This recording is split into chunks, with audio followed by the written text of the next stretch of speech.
He had everything under control, until a simple photo turned his life upside down.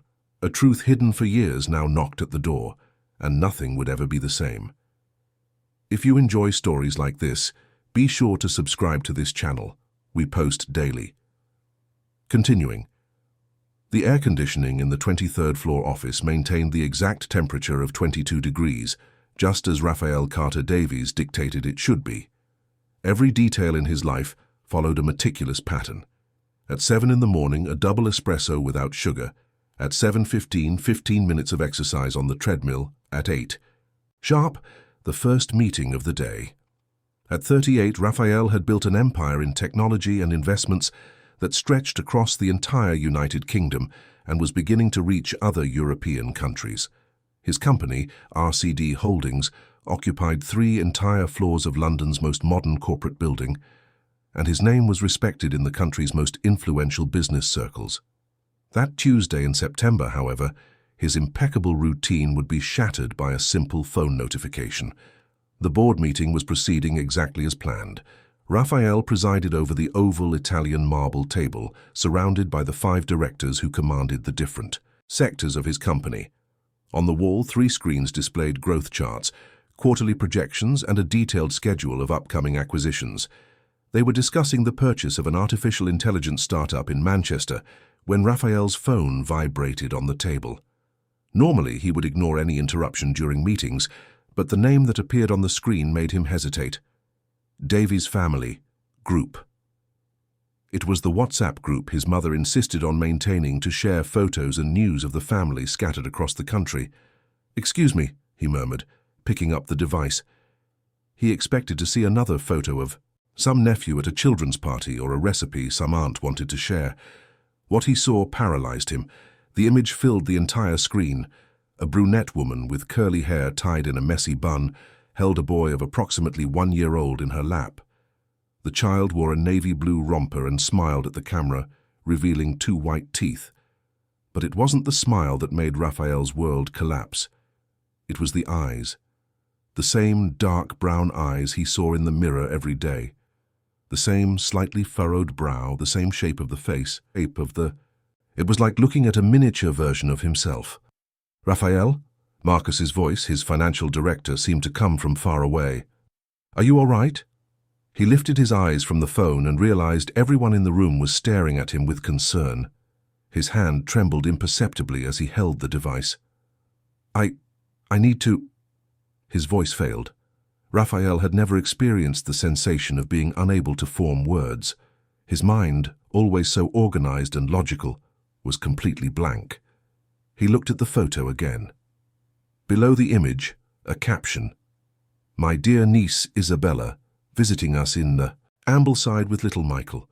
What a blessing to have this child in the family." Isabella. The name echoed in his mind like an alarm bell. Isabella Smith, his former partner. The woman who had shared 2 years of his life before he decided, categorically and definitively, that the relationship no longer fit into his professional growth plans. "Sir," Marcus insisted. Raphael stood up abruptly, knocking over his chair. "The meeting is over. Reschedule everything for next week." "But sir, we have the presentation for the Japanese investors tomorrow." "I said reschedule everything." His voice came out louder than he intended.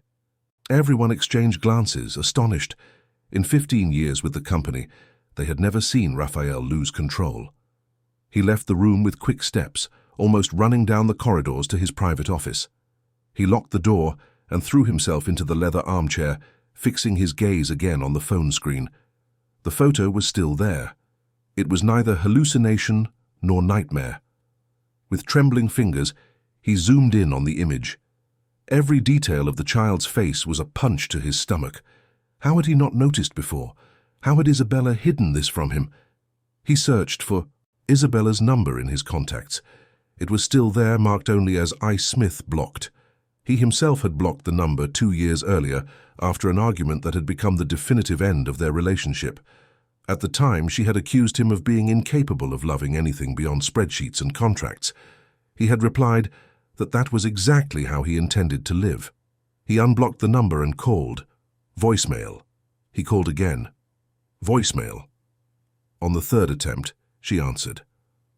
"Hello?" Isabella's voice sounded hesitant, as if she couldn't believe he was calling. "I need to talk. To you.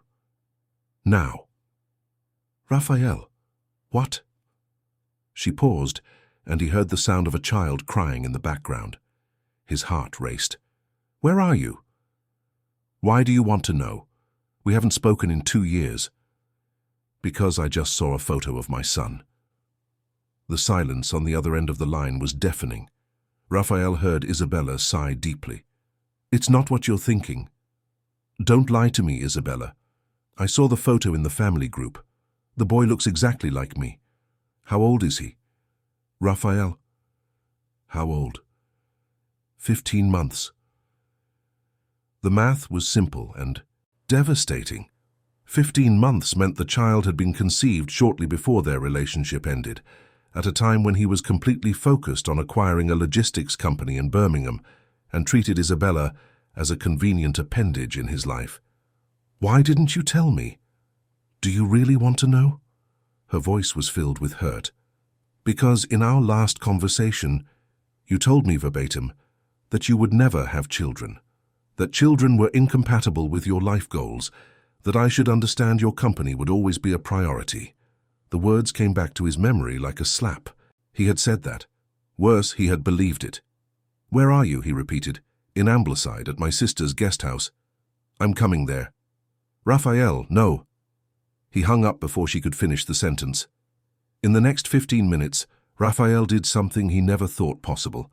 He cancelled 3 days of appointments, delegated all urgent decisions to Marcus, and asked his driver to prepare the car for a trip to northwest England. But before leaving, there was something he needed to resolve.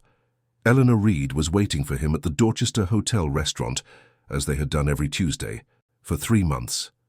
Punctual as always, she was already seated at their usual corner table, analyzing documents while sipping white wine. At 34, Eleanor was everything Raphael believed he wanted in a partner: intelligent, successful, organized, and equally focused on professional goals.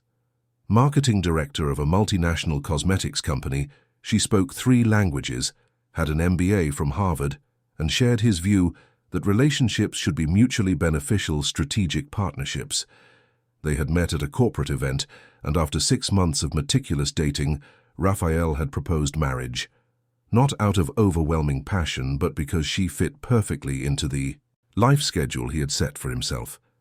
The wedding was scheduled for next month, a discreet but elegant ceremony at the Hurlingham Club, London's most exclusive club. "You're late," Eleanor said when he approached the table. "It's 7:12. "I need to talk to you." Something in his tone made Eleanor look up from her documents. She studied him for a moment, noticing the tension in his features. "What happened?" Raphael sat down and took a sip of the wine already poured in his glass. How to explain something he himself still couldn't fully process? "I found out today that I have a son." Eleanor blinked slowly, as if the words needed time to make sense. "What do you mean?" "My ex-partner had a baby. The boy is 15 months old. He's my son." "Are you sure?"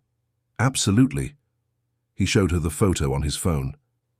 "See for yourself." Eleanor analyzed the image with the same coolness she used to evaluate advertising campaigns. After a few seconds, she returned the device. "The resemblance is undeniable," she admitted. "And what do you intend to do?" The question caught him off guard. What did he intend to do? Until a few hours ago, his life followed a clear and predictable script. Now everything had changed. "I don't know. I need to talk to her first, understand why she hid this from me." "And where does that leave us?" Raphael looked at Eleanor, the woman who would be his wife in a few weeks, the person he had chosen to share his organized and successful life. She was calm, analyzing the situation as she would any corporate problem, and suddenly he realized that was exactly what bothered him. "Eleanor, you don't seem surprised or hurt." "Surprised, yes. Hurt?" She hesitated. "Raphael, our relationship has always been based on compatibility and common goals. Passionate love was never a variable in our equation. The brutal honesty of the answer was simultaneously liberating and painful. Eleanor was right. They were compatible, efficient, functional, but they had never been passionate. "So you understand that I need to resolve this situation?" "I understand you need to pursue your interests. It's always been that way." There was something bitter in her voice, a subtle hurt Raphael was hearing for the first time. "Eleanor, I'll make things easier for you." She took the engagement ring off her finger and placed it on the table. "I always knew that one day something would distract your attention from our life project. I imagined it would be a new company or an opportunity abroad. I never thought it would be a child. It doesn't have to be this way." "It does." Eleanor stood up, picked up her purse and documents. "Good luck, Raphael. I hope you find what you're looking for." She walked away from the table with the same elegance with which she did everything in life. Raphael was left alone, looking at the diamond ring that sparkled under the golden light of the restaurant. In a matter of hours, he had lost a fiancée and discovered a son. 2 hours later, he was on the road to Ambleside. The car journey to northwest England lasted 14 hours. Raphael stopped only to refuel and eat something, unable to relax or sleep. His mind wouldn't stop working, creating scenarios, imagining conversations, trying to process the magnitude of what he had discovered. A son. He had a son. For years, he had categorically stated that he didn't want children. He said they were incompatible with his goals, that they required a type of dedication he wasn't willing to give. But now, driving through the night with only the sound of the car engine to accompany him, Raphael wondered if his convictions were real or just a way to avoid emotional responsibilities. He arrived in Ambleside as the sun rose over the fells. The town was slowly waking up, with the smell of fresh bread from bakeries and the gentle movement of the first tourists on the streets. Raphael had never been there before. It wasn't the kind of destination he usually chose for his rare vacations. He found the lakeside retreat guest house without difficulty. It was a small, cozy establishment with typical lakeland architecture and well-maintained gardens, very different from the five-star hotels where Raphael usually stayed. He parked the car and remained still for a few minutes, trying to control his nerves. What exactly was he going to say to Isabella? How would he explain his presence there after 2 years of complete silence? He took a deep breath and walked to the reception. "Good morning," he said to the young receptionist. "I'm looking for a guest named Isabella Smith. Luciana's sister?" "That's right. She's at breakfast on the back veranda. Would you like me to tell her she has a visitor?" "No, thank you. I'll go myself." Raphael followed the signs to the veranda that overlooked the guest house's internal garden. It was a charming setting, with rustic wooden tables and colorful flower pots, and it was there that he saw her. Isabella was sitting at a corner table, spoon-feeding a child who was in a high chair beside her. She wore a simple light blue cotton dress and had tied her curly hair in a loose bun. She was thinner than he remembered, and there was something different in her expression, a seriousness that wasn't there before. The child, his son, clapped his hands as he ate, messing up his bib and laughing at something only he understood. Raphael stood still at the entrance of the veranda, unable to move. Seeing the boy in person was completely different from seeing a photo. It was real, palpable, undeniable. It was Isabella who noticed him first. Her eyes widened in surprise and something that looked like fear. "Raphael, what are you doing here?" He walked slowly to the table, unable to take his eyes off the boy. "I said I'd come. I thought it was just an impulse, that you'd change your mind on the way. I would if I could." He stopped beside the table, staring intently at the child. Up close, the resemblance was even more striking. "What's his name?" "Michael." "Michael." Raphael repeated the name, feeling it strange on his tongue. "Michael Davies? Michael Smith?"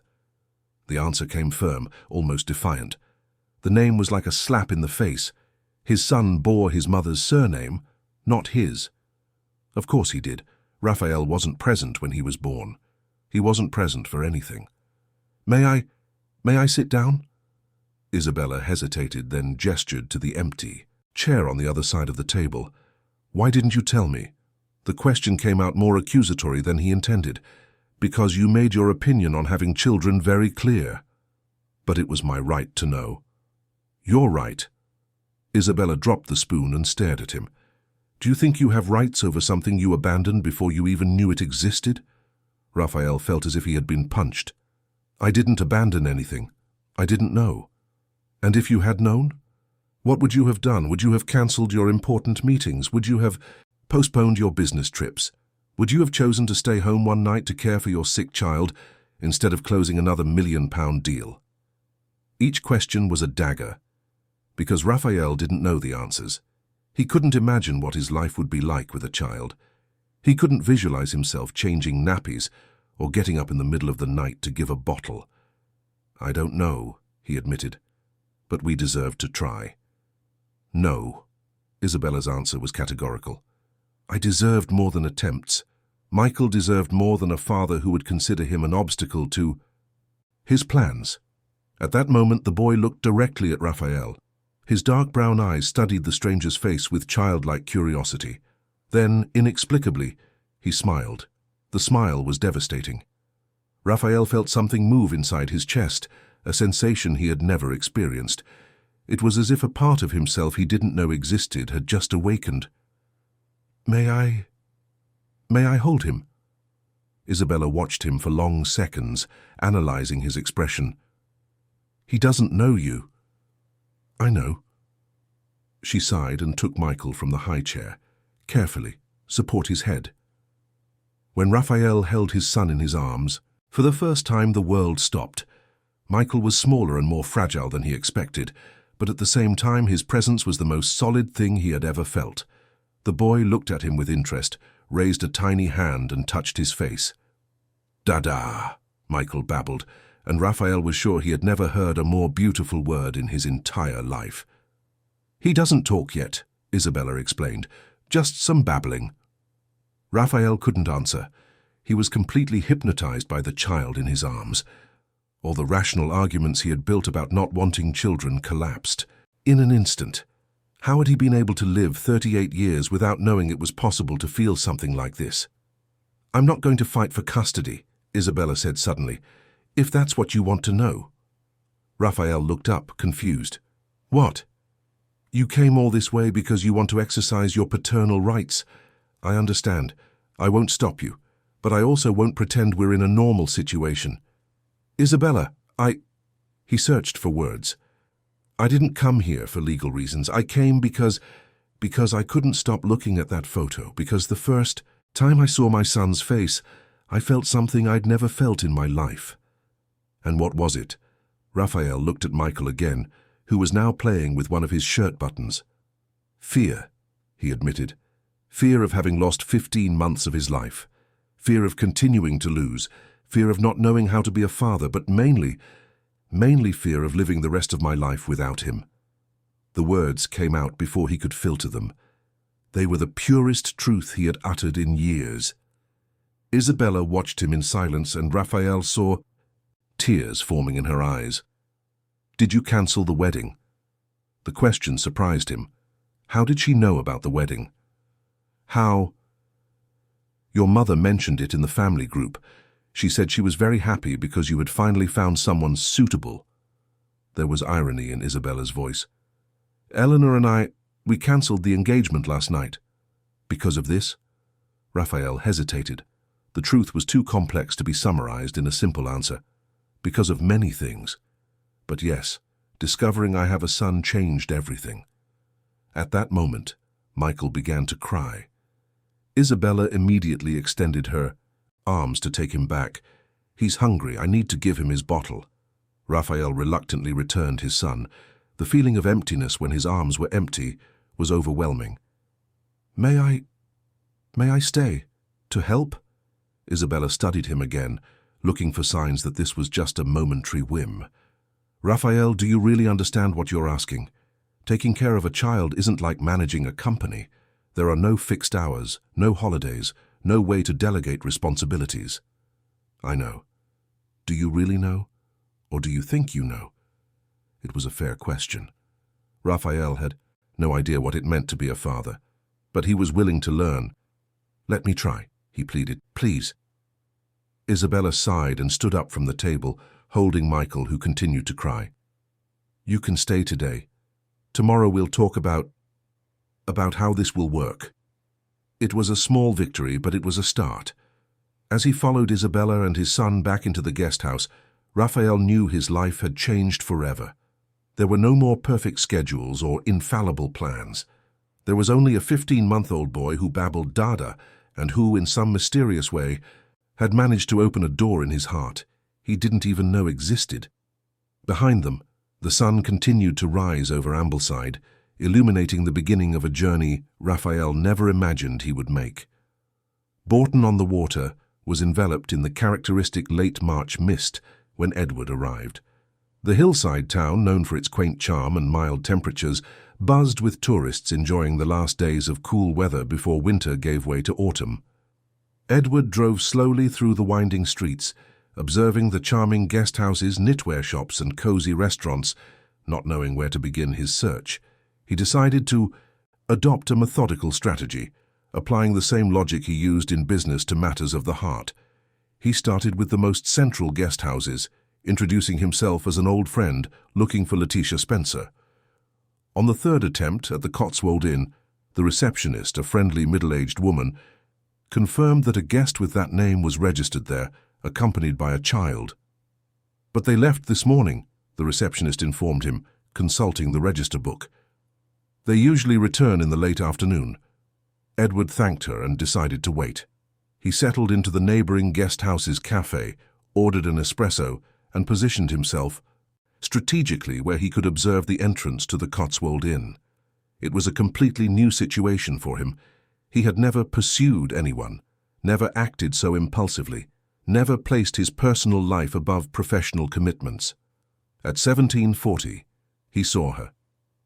Letitia Spencer walked along the narrow stone pavement, pushing a pram and chatting animatedly with a woman Edward recognized as Anne, her younger sister. The boy sat in the pram, observing everything around him with the typical curiosity of small children. He wore a navy blue coat and a wool hat that left only his little face visible. Edward's heart pounded. Seeing his son in person, because now he was absolutely certain it was his son, provoked a physical reaction he couldn't explain. It was as if a part of himself he didn't even know existed had been activated. The boy looked even more like him than the photo suggested. Not just the physical features, but also certain expressions, the way he observed the world around him, even his posture. Edward got up from the cafe and crossed the street, his heart beating fast. Letitia had her back to him, taking shopping bags from the pram and talking with Anne about something that made them laugh. It was Anne who saw him first. "My God," she murmured, stopping abruptly mid-sentence. "Letitia." Letitia turned, following her sister's gaze. When she saw Edward standing a few feet away, her expression changed completely. The casual joy of the moment transformed into shock, then into a mixture of fear and anger that he knew well. It was the same expression she had used in the last months of their relationship, when they argued about future, commitment, and priorities. "What are you doing here?" Her voice came out louder than she intended, attracting the attention of some passing tourists. "I need to talk to you." Edward tried to keep his voice calm, but noticed his hands trembled slightly. "We have nothing to talk about." "Yes, we do. We have a lot." Anne positioned herself protectively beside her sister, clearly prepared to intervene if necessary. Edward had known her for years. She had always been skeptical of his relationship with Letitia, considering him too cold and ambitious. Now, she looked at him with open hostility. "Letitia doesn't want to talk to you," Anne said, crossing her arms. "You can leave." "Anne, please," Edward said, trying to maintain a respectful tone. "I just need a few minutes." That's when the boy in the pram stirred, making an impatient sound.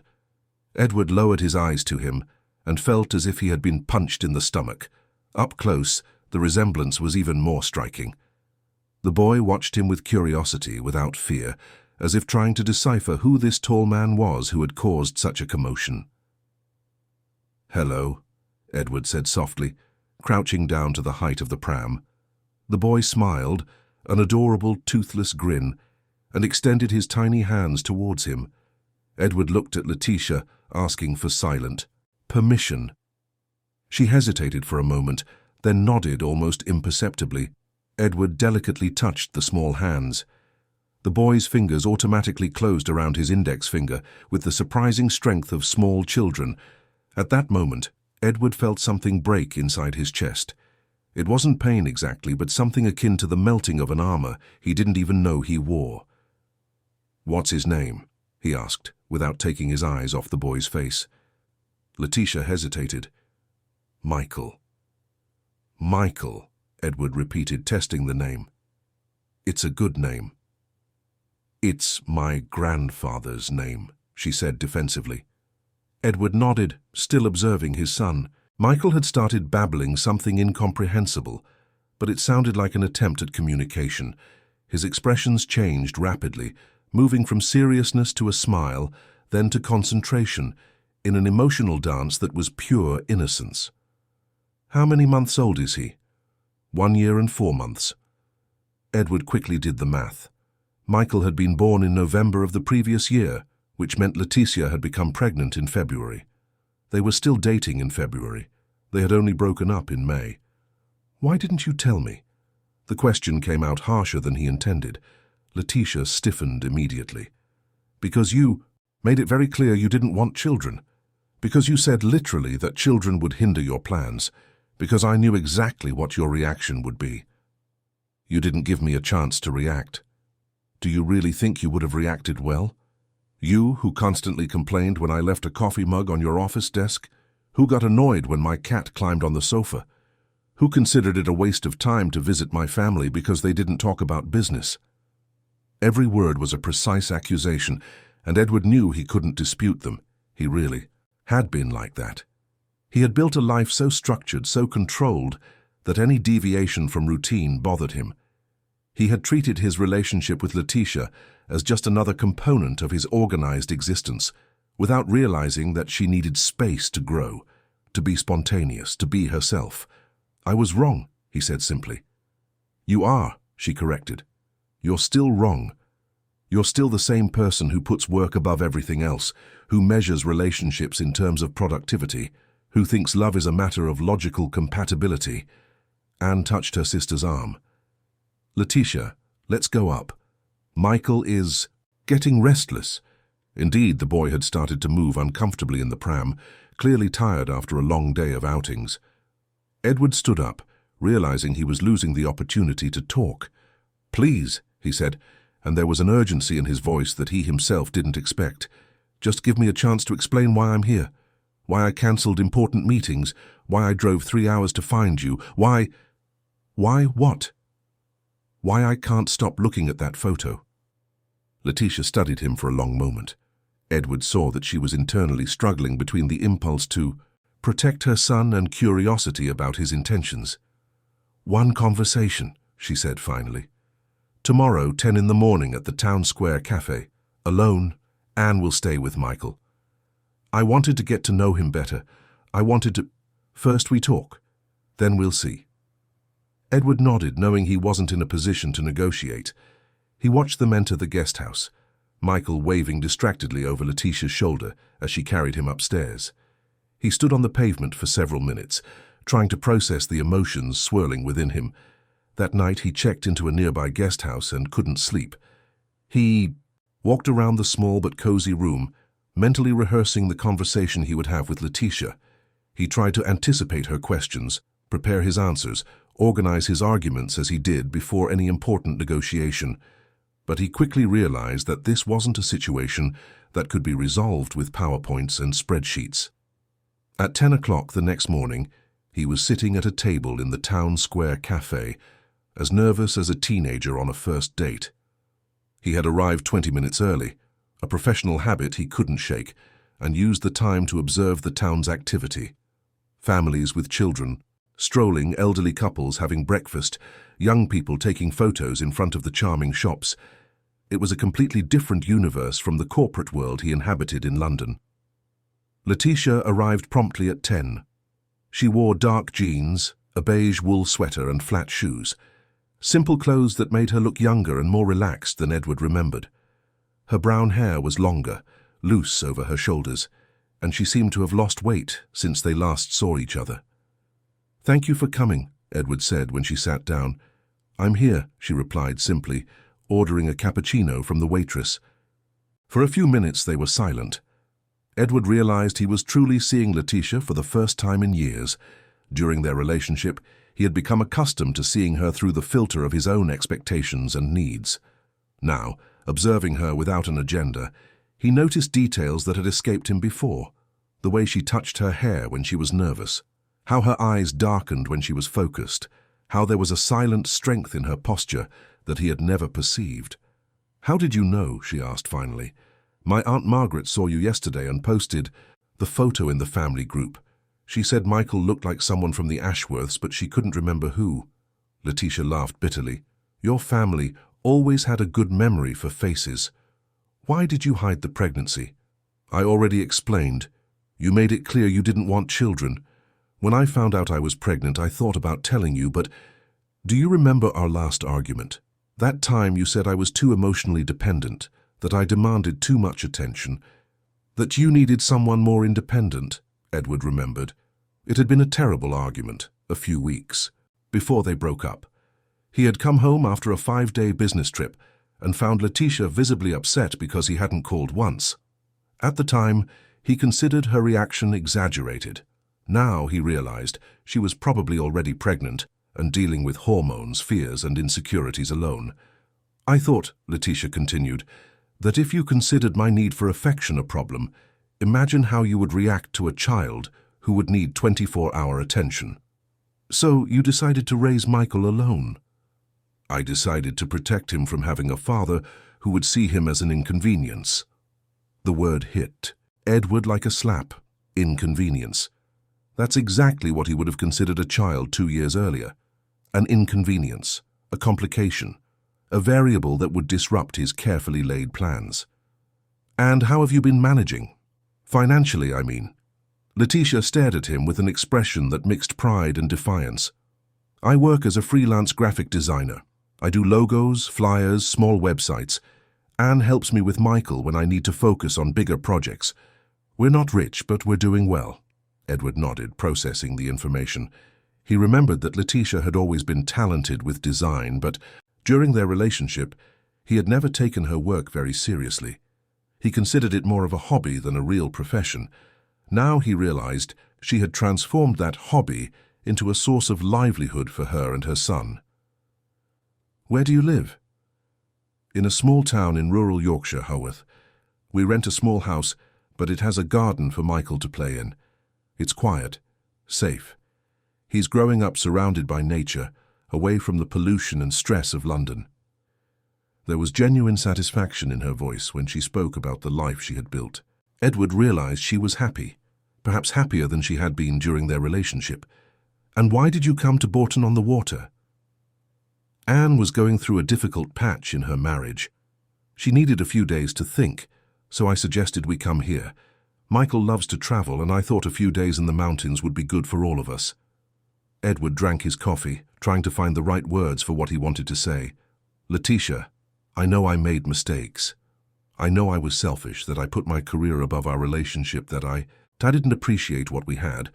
But when I saw that photo—" "What? You decided you want to be a father? You decided a child can fit into your schedule after all?" "It's not that." Edward leaned forward, trying to convey sincerity. "When I saw Michael, I felt something I had never felt before, as if a part of me I didn't even know existed had awakened. I can't explain it properly, but..." "But what, Edward?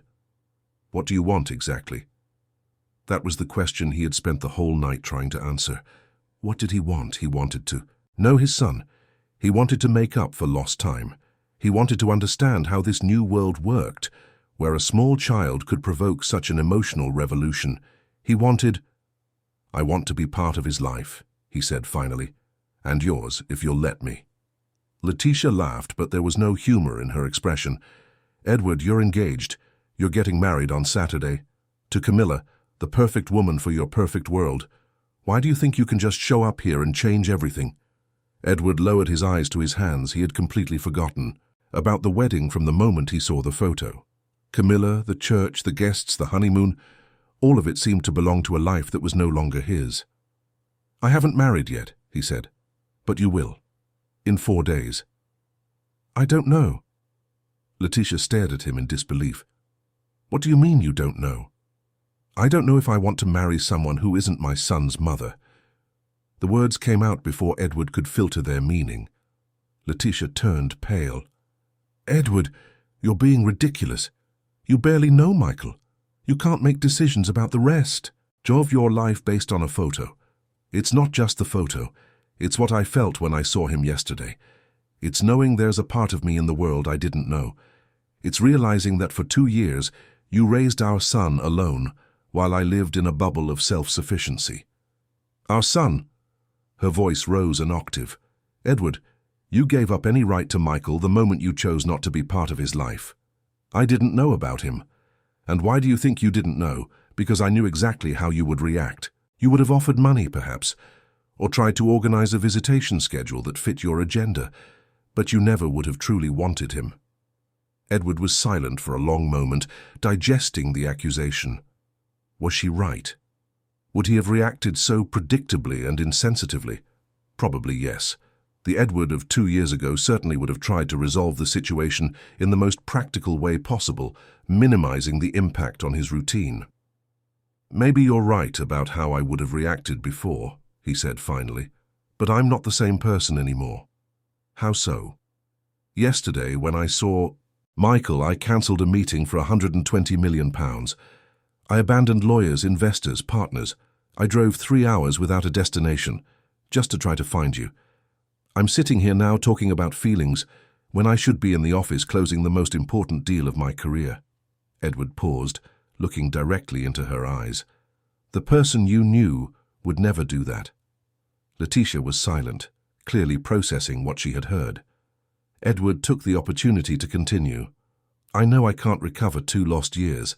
I know I can't just show up and expect you to trust me.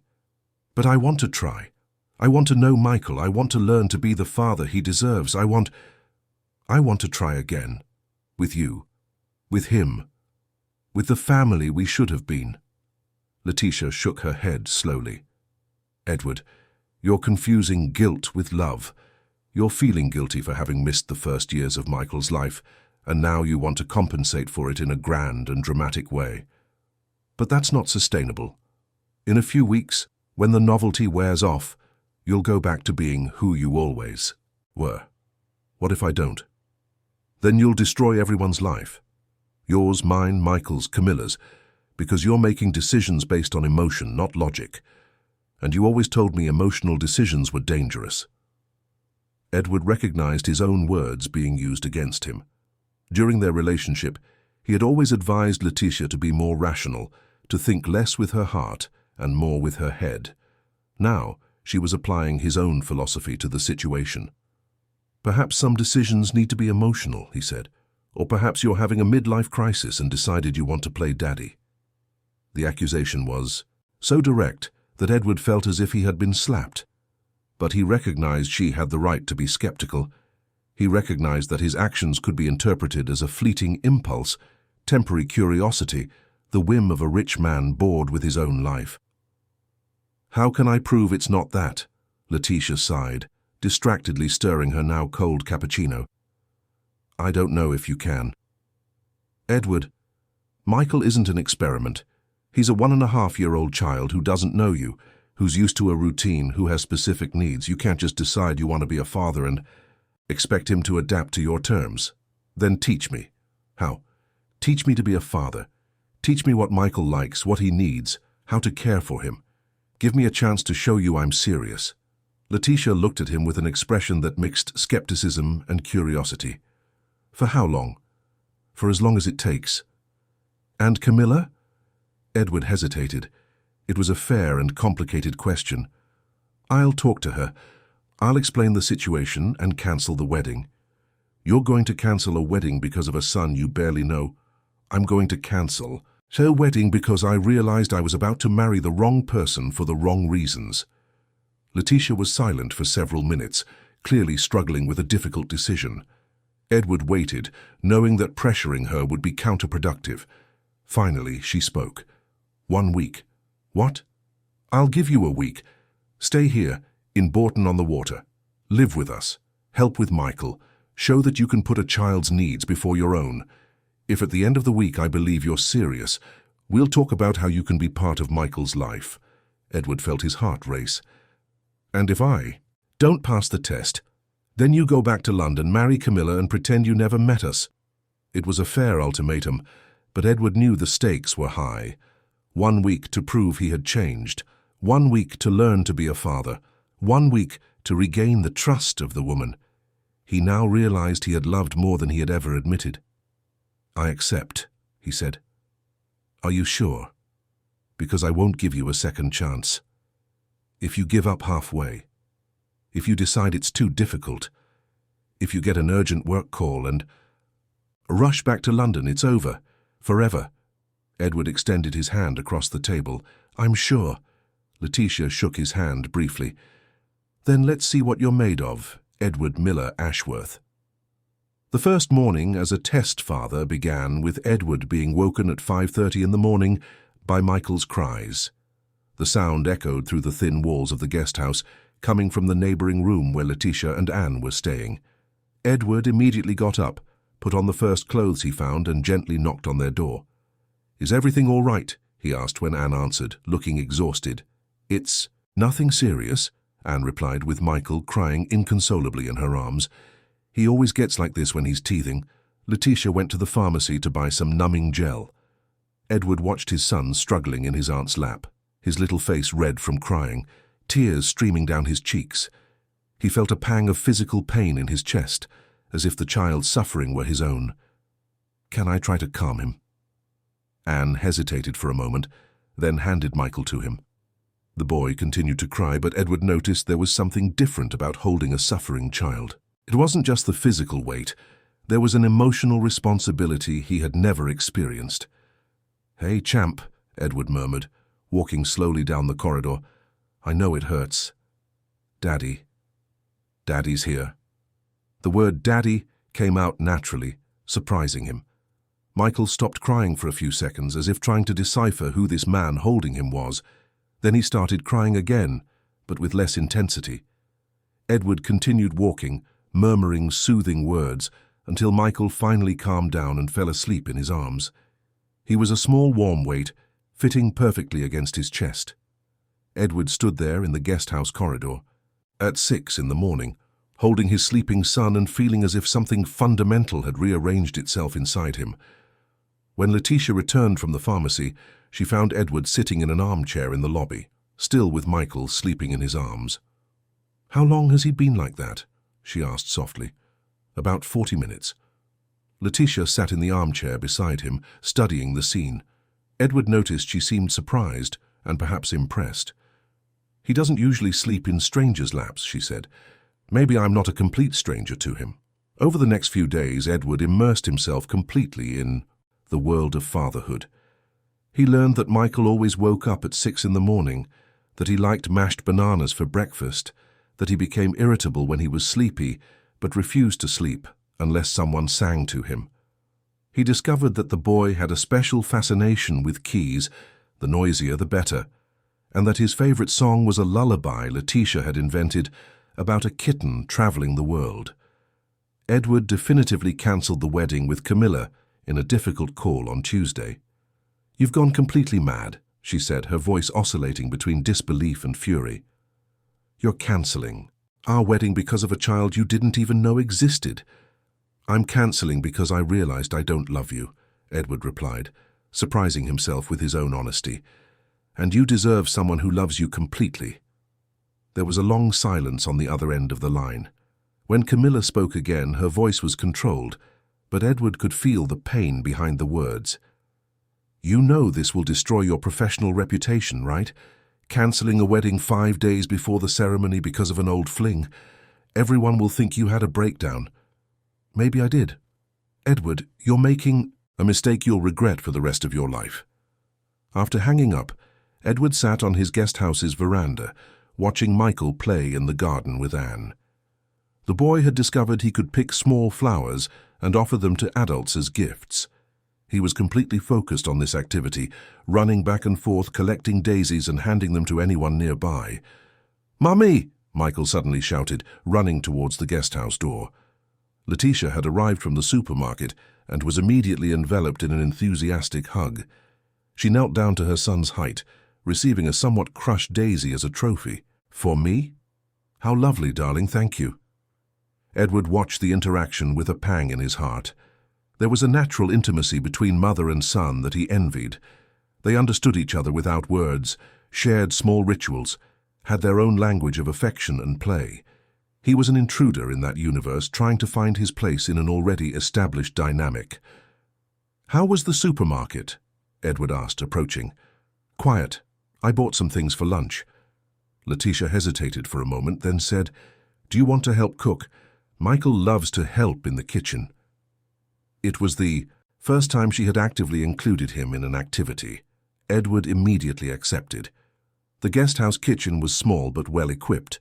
Letitia had bought ingredients to make a shepherd's pie, homemade food, simple, the kind Edward hadn't eaten in years. His diet consisted mainly of executive meals in expensive restaurants or takeaway consumed during meetings. "Michael, come help Mummy," Letitia called, placing a stool next to the stove.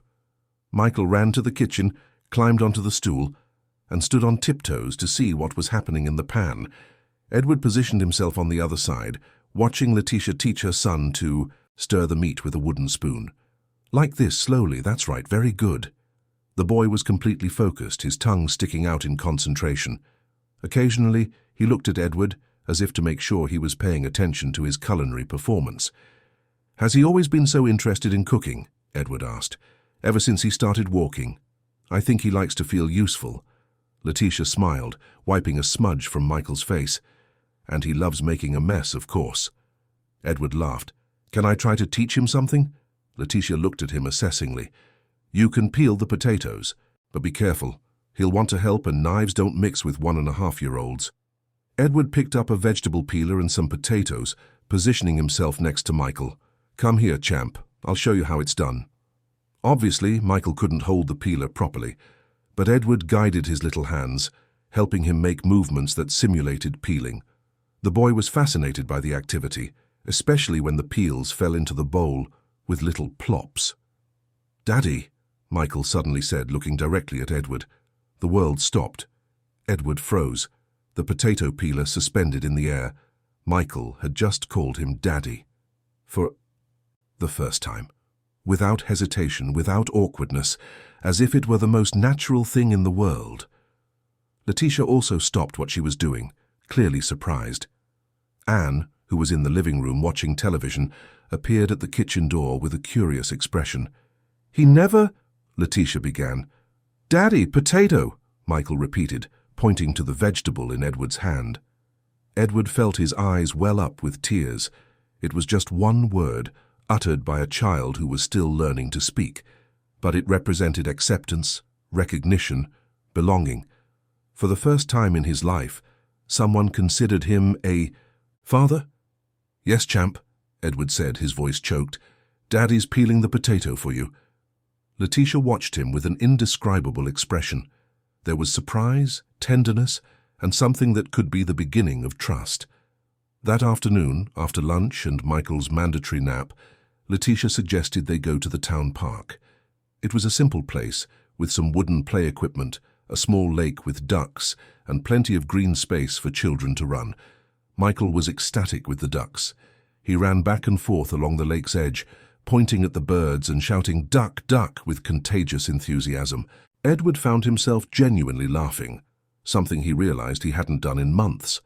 "He has impressive energy," he commented, sitting on the bench next to Letitia. "Imagine when he's hungry or needs a nappy change," she laughed. "Then the energy multiplies by 10.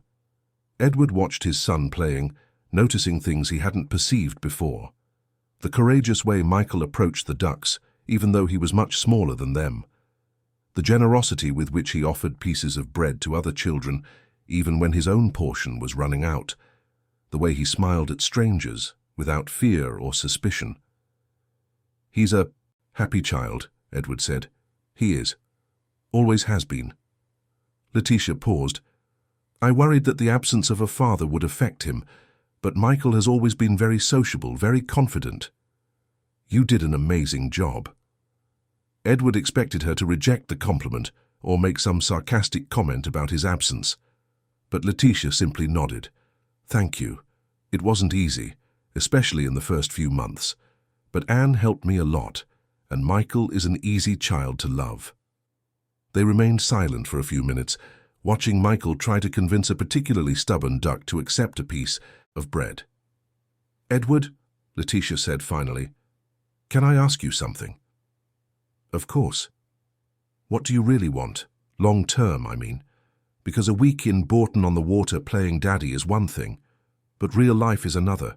It's waking up in the middle of the night when he's sick. It's dealing with tantrums in the supermarket. It's giving up important commitments when he needs you. It's responsibility forever, not just when it's convenient.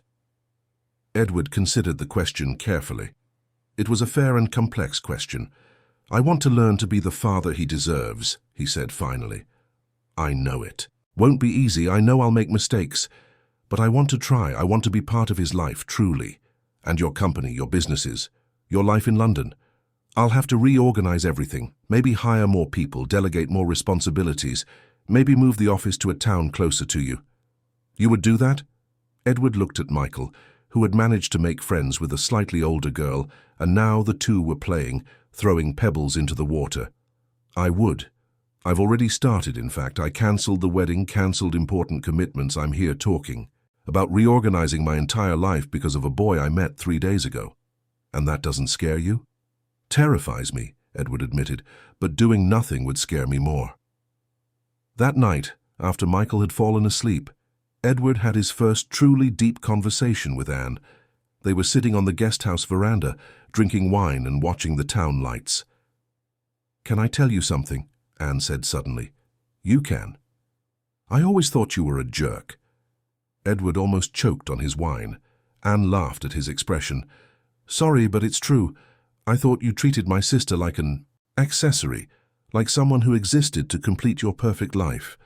You never showed real interest in her, never asked about her dreams, never tried to understand who she really was. Edward didn't dispute it. He knew Anne was right. But, she continued, seeing you with Michael these past few days, I don't know. It seems like something has changed. You seem more human. Thank you. Anne laughed. It was a compliment, believe me. The Edward who dated my sister was efficient, controlled, predictable. The Edward who is here is clumsy, emotional, vulnerable. It's a much better version. Does Letitia think the same? She's confused. On one hand, she's seeing you genuinely trying to connect with Michael. On the other, she's still afraid it's temporary, that you'll get tired of the novelty and disappear. Edward nodded. It was a legitimate fear. What do you think I should do? Keep being this version of yourself. Don't try to impress. Don't try to control the situation. Just be present. Truly. On Thursday, the first real test came. Michael woke up with a high fever. Letitia panicked. Understandable for any mother of a young child. Edward offered to take them to the hospital and threw out. The journey, Michael cried inconsolably. What if it's something serious? Letitia murmured, holding her son in the back seat. What if it's meningitis or some serious infection? Edward drove as fast as he safely could, trying to remain calm. It'll be all right. Fever in young children is normal. It's the immune system working. How do you know? Edward realized he didn't know. He was just trying to reassure Letitia, but he had no real knowledge of child health. It was more evidence of how much he needed to learn. At the hospital, Michael was diagnosed with a simple sore throat, infection. Nothing serious, just something that required antibiotics and rest. Edward felt relieved, but also realized he had spent the 2 hours waiting at the hospital more nervous than he had ever been in any important negotiation. First time at the hospital because of a child? The pediatrician asked, noticing Edward's tension. Yes, Edward replied, without elaborating. It gets easier, the doctor said, smiling. By the 3rd or 4th time, you already know that 90% of scares are false alarms. On the way back, Michael slept in Edward's lap while Letitia drove. The boy was clearly feeling better after taking the first medicine and had started to smile shyly again. "Thank you," Letitia said when they arrived at the guest house. "For what?" "For not panicking. For staying calm when I lost control. For taking care of both of us." Edward realized it was the first time she had thanked him for something related to fatherhood. He felt proud, but also humble. There was still much to learn. On Friday, the last day of the test week, Letitia suggested they go to a farmstead on the outskirts of town. It belonged to some friends of hers, a place with animals, a vegetable garden, and plenty of open space. Michael was euphoric at the prospect of seeing cows and chickens up close. Edward spent the day watching his son explore the rural environment with boundless enthusiasm. Michael tried to talk to the chickens, offered grass to the cows, ran after butterflies. His curiosity was inexhaustible, his joy contagious. "He'll be an explorer when he grows up," Edward commented, watching Michael investigate a trail of ants with scientific fascination. "Or a vet, or a farmer, or a biologist." Letitia smiled. "He has time to find out." That night, after Michael had fallen asleep, exhausted from so many adventures, Edward and Letitia sat on the farmstead veranda to talk. It was a clear night, full of stars that weren't visible in London. "So," Letitia said, "tomorrow your test weekends." "It does." "And what's your verdict? Do you still want to be part of Michael's life?" Edward looked her in the eyes. "More than ever. These have been the most difficult and most rewarding 7 days of my life. I've learned more about myself this week than in the last 10 years. "And what's my verdict, you want to know?" Edward nodded, his heart pounding. "You passed the test," Letitia said simply. "Not perfectly. There were moments when I realized you still didn't know how to act, situations where you were clearly out of your comfort zone. But you tried. Truly. And Michael connected with you in a way I didn't expect." Edward felt such immense relief that he had to hold back tears. "But," Letitia continued, "that doesn't mean everything goes back to how it was before. It doesn't mean we're automatically a happy family. It means you've earned the right to try to build a relationship with your son. And perhaps, eventually with me. It's all I want. Then let's see what happens from here on." They were silent for a few minutes, watching the stars. Edward felt he had crossed an invisible line. He was no longer the man who had arrived in Bourton-on-the-Water a week earlier. He was another person, someone who had discovered that love was not a matter of logic, but of daily choice. "Letitia," he said finally. "Thank you for giving me this chance. Thank you for deserving it." It was a beginning, not a happy ending, but a start, and for the first time in his life, Edward Miller Ashworth was completely satisfied with the uncertainty of the future. 3 months had passed since Bourton-on-the-Water, and Edward had completely reorganized his life. He moved his company's main office to a town 2 hours away from the small Yorkshire town where Letitia and Michael lived. He hired 2 managing partners to handle daily operations in London, and now only traveled to the capital when absolutely necessary. His Mondays, Wednesdays, and Fridays were fully dedicated to his son and to rebuilding his relationship with Letitia. Their routine had established itself naturally. Edward would arrive on Thursday evening and leave on Sunday after lunch.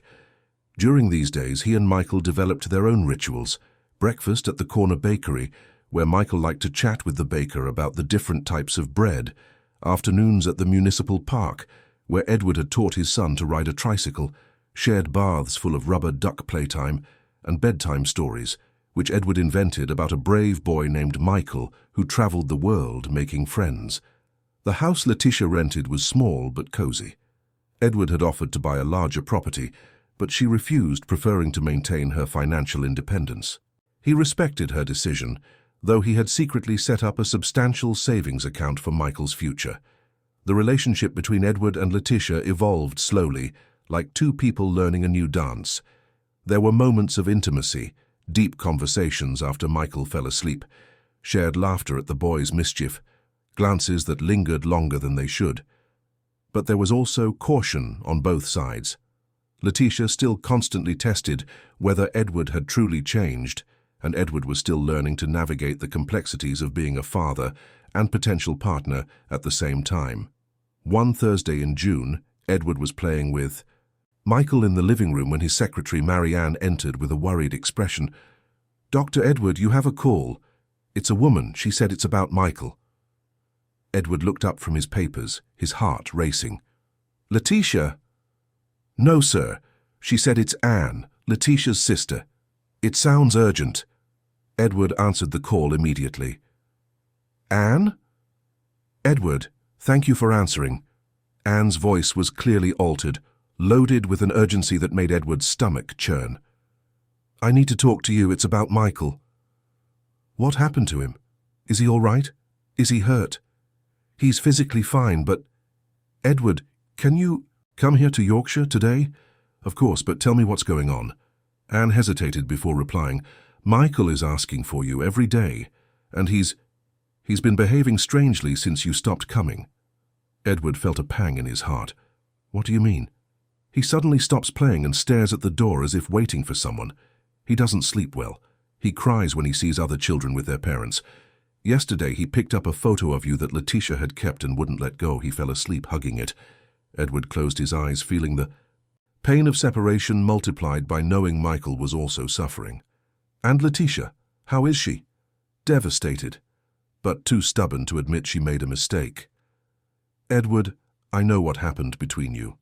I know Ralph manipulated the situation, and I know my sister is being too proud to admit that you were also a victim. She told you what happened?" "She did, and I investigated on my own. I called the investigator, talked to George. I know you were deceived, but I also know your reaction was disproportionate." Edward sighed. "I know. I reacted like the man I used to. Be not like the man I was trying to become. The question is, have you learned anything from it? I learned that love without trust is impossible. I learned that growing as a person means accepting vulnerability. I learned that some things are more important than pride." Anne was silent for a few seconds. "Edward, I'll give you the address of where we are. Come today. But don't come to confront Letitia or to demand explanations. Come for Michael. He needs you." The address Anne had given was for a farmstead in the Yorkshire Dales, about an hour from the town where Letitia lived. Edward drove along winding roads, rural landscapes dotted with eucalyptus trees and small properties, his heart beating faster and faster as he approached. The farmstead belonged to Letitia's uncle, a man named John, who raised dairy cattle and grew lavender. Anne had explained that Letitia was spending a few weeks there, trying to organize her thoughts after the breakup with Edward. In practice, she was hiding, trying to heal emotional wounds away from the town where every corner reminded her of the happy months with Edward. Edward parked the car near the main farmhouse, a simple brick building with a wide veranda and a garden full of flowers. He could hear voices coming from the back garden, an adult female voice and an unmistakable child's voice. He walked around the house, following the sounds, until he found a scene that made his heart almost stop. Michael was sitting under an ancient oak tree, playing distractedly with some wooden toys. But it wasn't the concentrated, joyful play Edward remembered. It was a mechanical activity, without enthusiasm, as if the boy was just passing time. Letitia was sitting in a rocking chair nearby, watching her son with an expression of maternal concern. She had lost weight, Edward noticed, and there was a sadness in her eyes that she couldn't completely hide. It was Michael who saw him first. The boy looked up from his toys, saw Edward standing a few feet away, and for a moment remained completely still, as if he couldn't believe what he was seeing. Then his face lit up with such pure and intense joy that Edward felt his eyes well up with tears. "Daddy!" Michael stumbled to his feet. He had visibly grown in the 2 months of separation, and ran towards Edward with open arms. Edward knelt to receive his son, and when Michael threw himself into his arms, he felt as if a broken part of his soul was instantly healed. "Hi, champ," Edward murmured, hugging his son tightly. "I missed you so much, my love. So much." Michael clung to Edward's neck as if he feared he would disappear again. He began to chatter rapidly in a mix of recognizable words and childish sounds, clearly trying to tell everything that had happened during the separation. "Daddy, Daddy, cow, big cow, and horse, and kitty." Michael pointed enthusiastically at the farm animals, wanting to share all his discoveries with his father. Edward stood up, still carrying Michael, and finally looked at Letitia. She had risen from the rocking chair and watched them with a complex expression. Relief at seeing Michael happy again, pain at witnessing the obvious love between father and son, and a vulnerability she tried to hide. "Hi," Edward said simply. "Hi," she replied, her voice low. Michael, oblivious to the tension between the adults, continued to talk animatedly with Edward, showing every detail of the garden as if they were treasures he had specially saved to share with his father. "Anne called me," Edward said. "She said that he was asking for me." Letitia nodded, unable to deny the obvious. "Every day, several times a day. And you? How are you?" The simple question almost broke Letitia's composure. Edward saw her defenses waver for a moment before she composed herself. "I'm fine. Letitia." "Edward, please, let's not do this in front of Michael." She was right. Edward nodded, focusing again on his son, who now wanted to get down to show him a kitten he had found under the veranda. The next 2 hours were entirely dedicated to Michael. Edward let himself be completely carried away by the child's enthusiasm, playing hide-and-seek among the fruit trees, getting to know the farm animals, listening to all the adventures Michael had experienced during his absence. It was as if the 2 months of separation dissolved in the simple joy of being together again. Letitia watched from afar, clearly struggling with contradictory emotions. It was impossible to deny the special connection between Edward and Michael, impossible to pretend that the father's absence hadn't deeply affected the child. When Michael finally dozed off in Edward's lap, under the shade of the oak tree, Letitia approached. "Can we talk now?" Edward asked softly. They walked to the veranda where they could talk without waking Michael. Edward sat in a rocking chair, still with his son sleeping in his arms, and Letitia settled into a wooden armchair. "Thank you for letting me see him," Edward said. "I had no choice. He was suffering. And I couldn't pretend anymore that I was protecting him by keeping you away." Edward studied her face, noticing the marks of tiredness and sadness that 2 months of separation had left. "Anne told me you found out the truth about Ralph." "I did," Letitia sighed. "I called the private investigator. I talked to George. I understood you were manipulated." "Then why didn't you contact me?" Letitia took a moment to reply, clearly organizing her thoughts. "Because even knowing you were deceived, the fact is you chose to believe Ralph instead of trusting me. That showed me that, underneath all the change, you're still the person you always were." "Maybe I am," Edward admitted. "Maybe there will always be times when my insecurity will overcome my rationality. Maybe there will always be a part of me that is afraid of being deceived or abandoned." "Exactly. But that doesn't mean I can't learn from my mistakes. It doesn't mean I can't grow." Letitia looked at him with skepticism. "How can I be sure that next time you won't react the same way?" Edward looked at Michael sleeping in his arms. The boy breathed peacefully, his little face relaxed in an expression of absolute peace. In the last 2 months, Edward had had time to reflect deeply on his mistakes, on the behavior patterns he needed to change, on the kind of person he wanted to be. "You can't be sure," he said finally, "just as I can't be sure that you'll never leave me again when I make a mistake. Relationships are about faith, not guarantees."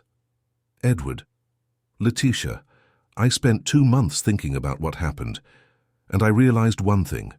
You're right to say I'm the same person I always was, but that's not entirely bad. I'm organized, determined, loyal when I trust someone. The problem is that for years I trusted the wrong people and distrusted the right ones." He paused, organizing his thoughts. "Ralph was my best friend for 15 years. You and I had only reconnected a few months. Ergo, from a logical point of view, it made sense to believe him more than you, but from an emotional point of view, it was a terrible mistake. And what does that change? It changes that now I know who to trust. It changes that I completely broke ties with Ralph. It changes that I understood the difference between blind loyalty and reasoned trust. It changes that I learned that some decisions need to be made with the heart, not with the head."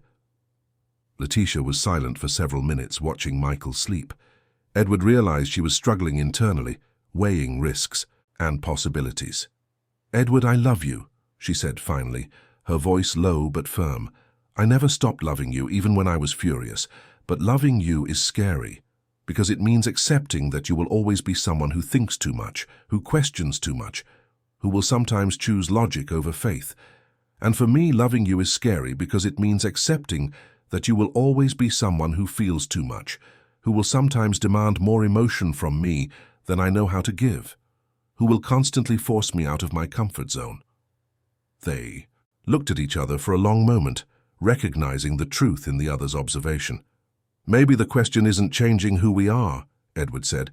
"Maybe it's learning to love who we are, flaws included, or learning to grow together." Michael stirred slightly in Edward's lap, muttering something incomprehensible in his sleep. Automatically, Edward adjusted his position to make the boy more comfortable, and Letitia felt her heart tighten at the paternal naturalness of the gesture. "He really missed you," she said. "He was different in the first few weeks, quieter, clingier with me. It took him a while to accept that you weren't going to show up for breakfast or bedtime stories." "And you? Did you miss me?" The question came out more vulnerable than Edward intended. Letitia perceived the sincerity behind the words and replied with equal honesty. "Every day. I missed our conversations after Michael fell asleep. I missed having someone to share his small victories with. The first time he said, 'Thank you,' the day he managed to go down the stairs alone. I missed us." "Then why didn't you call me?" "Because I was afraid you would hurt me again. Because I didn't know if I could survive a second betrayal of trust." Edward understood. Letitia's fear was legitimate. She had allowed herself to be vulnerable with him, had opened her heart and her life, had shared her son, and he had reacted in a way that confirmed her worst fears about relationships. "Letitia, I can't promise I'll never make another mistake. I can't guarantee I'll always react the right way or that I'll never let my insecurity get the better of me. But I can promise I've learned from this specific mistake, and I can promise I'll never again let other people influence my perception of us." "How can I trust that promise?" "Because I completely cut off contact with anyone who tried to separate us. Because I reorganized my entire life to prioritize you and Michael. Because I spent 2 months suffering from your absence and understood that I prefer an imperfect life with you than a perfect life without you." Michael slowly woke up, stretching in Edward's lap. When he opened his eyes and saw his father, he smiled with that pure joy of small children. "Daddy here," he said, as if confirming a reality too good to be true. "Daddy here," Edward confirmed, kissing his son's forehead. "And he's not leaving anymore." Michael looked at Letitia, then again at Edward, as if processing the interaction between the two. Then, with the simple wisdom of children, he extended an arm to Letitia. "Mummy, too." It was an invitation for the three of them to be together. Letitia hesitated for a moment, then stood up and sat on the arm of Edward's chair. Michael, satisfied, settled between the two, as if that were the natural and correct configuration of the world. "This is how it should always be," Edward murmured. "It is," Letitia agreed, resting her head on his shoulder. They stayed like that for several minutes, the three of them embraced on the farmstead veranda, watching the sun set between the Yorkshire dales. It was a moment of absolute peace, of family, of belonging. "Edward," Letitia said finally, "if we're going to try again, it has to be different this time." "How so?" "This time, it can't be about me giving you chances to prove you've changed. It has to be about both of us choosing to build something together, knowing that both of us are imperfect." Edward nodded. It was a more mature perspective of the relationship, based on mutual acceptance instead of unilateral transformation. "And this time," Letitia continued, "when we have problems, because we will, we talk first, investigate later. Agreed?" "Agreed." Michael, bored with the adult conversation, began to play with Edward's shirt buttons, inventing a nonsense song about button, button, button. The two laughed, and Letitia realized she was feeling hopeful for the first time in months. 3 months later, Edward definitively moved to Yorkshire. He bought a spacious house in the same town where Letitia lived, with a large garden for Michael to play in and a comfortable office, where he could work remotely. His company remained based in London, but he had learned to delegate responsibilities and prioritize presence over absolute control. Their relationship evolved slowly, but with solidity.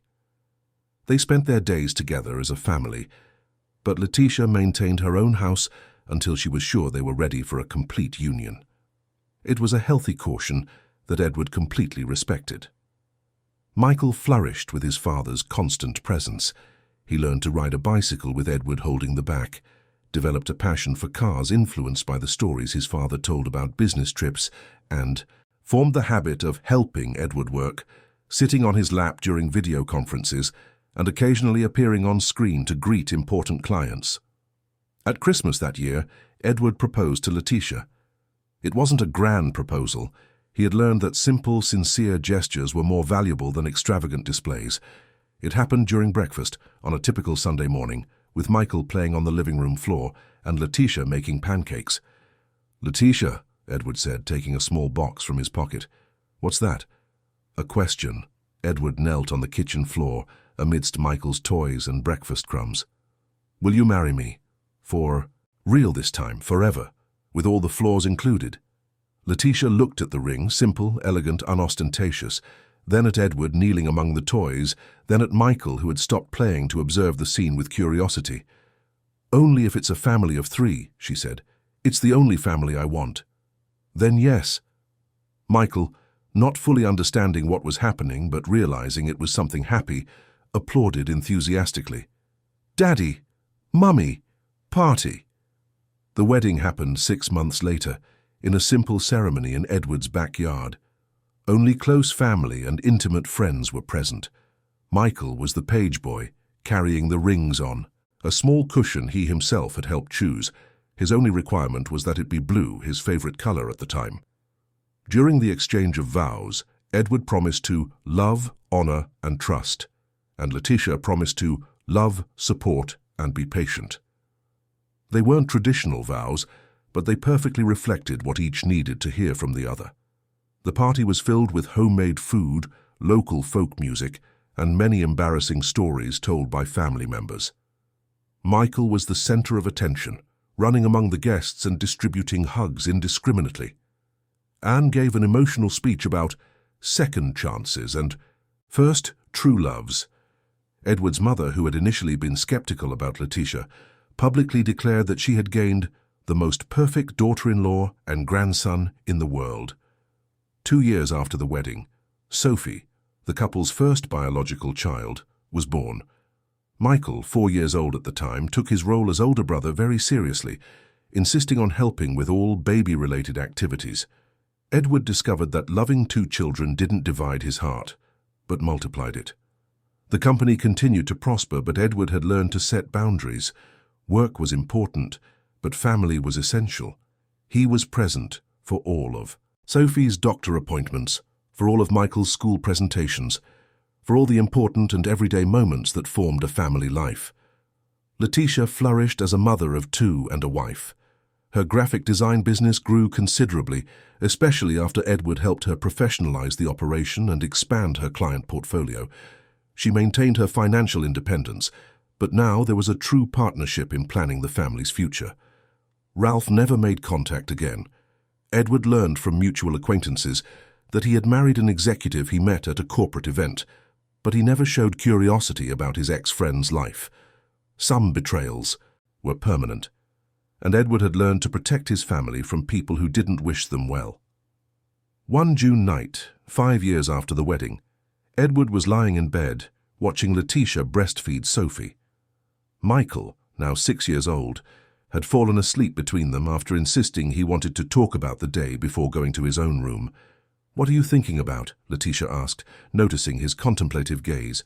"How I almost lost all of this because of pride and insecurity." "But you didn't." "No, but I could have." Letitia shifted Sophie's position and looked at Edward. "Edward, do you know the difference between you and Ralph?" "What?" "You learned. When you made a mistake, you accepted the consequences, reflected on what you did wrong, and strived to grow. Ralph was always someone who justified his mistakes by blaming others." Edward nodded. It was an important distinction. And do you know the difference between you now and you 5 years ago? What? 5 years ago, you would have considered this conversation a waste of time. Today, you value these moments of connection more than any business meeting. She was right. The Edward of 5 years ago would have been on his laptop answering emails late into the night, concerned with productivity and efficiency. The current Edward was lying in bed, talking about personal growth while holding his sleeping son and watching his wife breastfeed their daughter. It was a complete revolution of priorities. "Thank you," Edward said. "For what?" "For giving me a second chance. For having faith that I could be better than I was. For teaching me that love is a daily choice. Thank you for choosing to grow instead of giving up." Michael stirred between them, mumbling something about dinosaurs in his sleep. Edward adjusted the blanket over his son and kissed his forehead. Sophie finished feeding and fell asleep in Letitia's arms, her small lips still making sucking movements in the air. "That's it," Edward said softly. "That's what I want for the rest of my life." What? Normal nights, simple conversations, children sleeping between us, you complaining that I leave socks scattered around the room, me complaining that you put too much sugar in your coffee. Small problems, small joys. Letitia laughed. How romantic. I'm serious. I spent years thinking that happiness was something grand. Financial success, professional recognition, impressive achievements. Now I know that happiness is when Michael comes home from school and tells me what he learned. It's when Sophie gives her first smiles. It's when you sing in the shower thinking no one is listening. And when you make pancakes on Sunday and burn half of them, Letitia added. Exactly. They were silent for a few minutes, watching their children sleep. Through the window they could see the lights of the small town where they had chosen to build their life. It was a completely different universe from the corporate world of London, but infinitely richer in meaning. "Edward," Letitia said finally. We don't have a perfect life." "I know. You still get anxious when you work too much. I still feel insecure when you travel to London. Michael still throws tantrums when he doesn't want to brush his teeth. Sophie still wakes up 3 times a night." "I know. And even so, I wouldn't change a thing." Edward smiled in the dark. Neither would I. Because they had learned that true love isn't finding the perfect person, but choosing every day to love an imperfect person in the most perfect way possible. They had learned that families aren't born ready, but are built brick by brick, mistake by mistake, forgiveness by forgiveness.